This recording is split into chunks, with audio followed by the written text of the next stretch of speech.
कारण वाढण्यामागे मी स्वतः मानसशास्त्राचा प्राध्यापक असल्यामुळे माझ्याकडे एक सर्वे याला काही अंशी पालक सुद्धा जबाबदार आहे.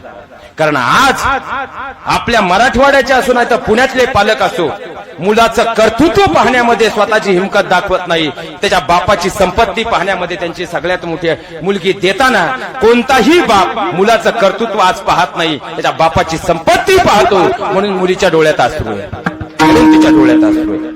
कधीही मुलगी देताना मुलाच्या बापाची संपत्ती पाहू, मुलाचं कर्तृत्व पहा. आपल्या मुलीचं आयुष्य घडल्याशिवाय राहणार नाही. पण आम्हाला पोरग टोल नाक्यावर होतं, टोल नाक्यावर चहाची टपरी चालवत होतं, चहाची टपरी चालवतो. येवले सुद्धा चहाची टपरी चालवत होते. पण आज येवलेंची सून व्हायला चहाची टपरी चालवणाऱ्या पोरगा आम्ही नाही म्हणतो. आम्हाला काय, मी कालच पोरग पाहायला गेलो होतो, त्यांचा बंगला बंगला बंगला 4 एकर इकली तवा बांधला येड्या. 4 व्हीलर आहे, 4 व्हीलर 7 लाख रुपये, 5 लाखाच्या गाडीवर कर्ज आहे. हा विनोद समजू नका. लग्न भातुकलीचा खेळ नाही. 15 दिवसावर तुळशीचं लग्न आलंय. हा लग्न म्हणजे भातुकलीचा खेळ नाही, आयुष्याचा मेळ आहे. आपली मुलगी देताना कधीच मुलाच्या बापाची संपत्ती पाहू नका, मुलाचं कर्तृत्व पहा. मुलगी सुखी झाल्याशिवाय राहणार नाही. पण आज खऱ्या अर्थानं आम्ही पार्टी पाहण्यामध्ये धन्यता मानतो. अहो, तुम्ही ज्यावेळी लाखो रुपये खर्चून मुलीचं लग्न करता, पण बापाच्या पैशा उन्मत्त झालेलं पोरग जर दारुड व्यसनी निघालं ना, त्या मुलीला असं कधीच वाटत नाही माझ्या वडिलांनी मला डोलीत बसून पाठवलं. तिला वाटतं संबंध आयुष्यासाठी माझ्या वडिलांनी मला तिरडीवर झोपवलं. लग्न भातुकलीचा खेळ नाही हो. त्यामुळे आपली मुलगी देताना खऱ्या अर्थानं विचार करा, मुलाचं कर्तृत्व पहा, मुलाच्या बापाची संपत्ती पाहू नका. आणि खऱ्या अर्थानं जर मुलाच्या बापाची संपत्ती पाहून दिली ना, करोडपती पोरगा असू द्या, बाप करोडपती असू द्या, पण पोरग नालायक निघालं तर करोडपतीवरून कंगालपती व्हायला वेळ लागणार नाही. आणि पोरग कंगालपती असू द्या, पण स्वतःच्या सामर्थ्यावर जगणारा असू द्या, एक दिवस करोडपती झाल्याशिवाय राहणार नाही, करोडपती झाल्याशिवाय राहणार नाही. आता सध्या आमच्या सगळ्या मुलींची अपेक्षा आहे, आम्हाला शेतकरी नवरा चालत.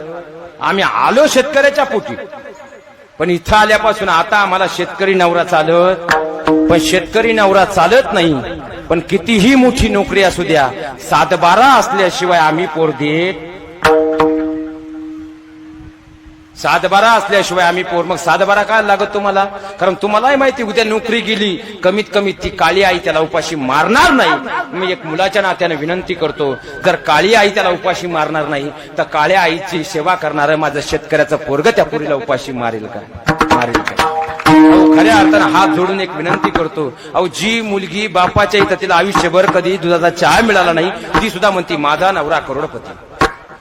करोडपती नवरा करोडपती नक्की करा, पण तो पैशानं करोडपती कधी करू नका, तो ज्ञानानं करोडपती करा. एक दिवस तो अब्जाधीश झाल्याशिवाय राहणार नाही, अब्जाधीश झाल्याशिवाय राहणार.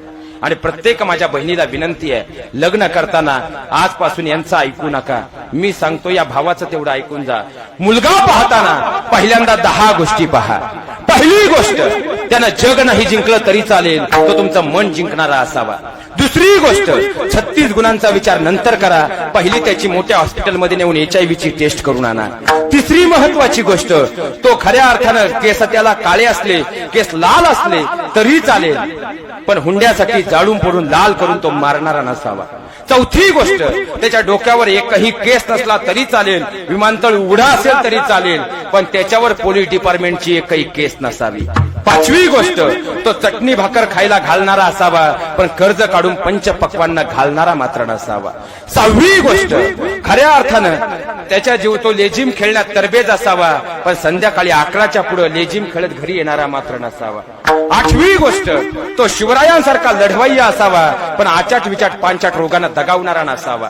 10वी गोष्ट, तो अण्णाभाऊ साठेंसारखा पोवाडा गाणारा असावा, पण घरात बसून आचाट विचाट शिव्या देणारा नसावा. 11वी गोष्ट, खऱ्या अर्थानं तो संभाजी राजांसारखा वाघाला पाडणारा असावा, गुटक्याच्या पुढ्या गावातल्या चौकात बसून तराटर फाडणारा नसावा. आणि 12वी महत्वाची गोष्ट, भक्त पुंडलिकाप्रमाणे तो आई वडिलांची सेवा करणारा असावा आणि 2 भावांमध्ये प्रेम करणारा असावा. एवढ्या 12 गोष्टी फक्त तुम्ही लग्न करताना पहा. आपली मुलगी ही जीवनामध्ये दुःखित अंत करणार, पुन्हा माघारी येणार नाही. आणि बाळांनो, तुमच्या सासरी तुम्ही कधीच दुःखी होणार नाहीत. एवढं फक्त आजच्या कीर्तनातून तुम्ही शेवटी घेऊन जा.